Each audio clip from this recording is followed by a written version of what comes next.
tengah tempat nakalepatan janji ayeuna sakapeung sok poho dina poe isukan.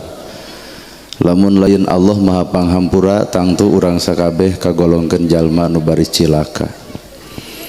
Para asatidah qori-qoriah mubaligo hormateun simkuring guruaneun pikeun simkuring.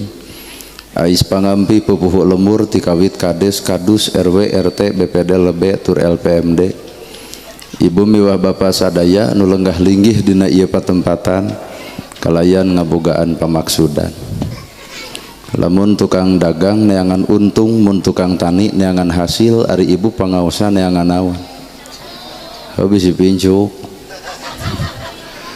Cek ibu pengajian teh neangan ilmu. Maka geratannya ka Pak Ustad nu deukeut al ilmu nur ari ilmu teh cahaya. Nu jadi pertanyaan geus kaoncoran acan urang ku ilmu urang jawabanana acan. Kabeh ge arapal ilmu tahajud geuning unggal peuting malolor wae. Kabeh ge apal ilmu sedekah tapi naha nyeun madrasah jeung masjid teu anggeus wae. Kabeh ge apal jeung dulur kudu akur jeung tetangga tong pasehat tapi naha sakapeung ustad ge pacakar-cakar wae.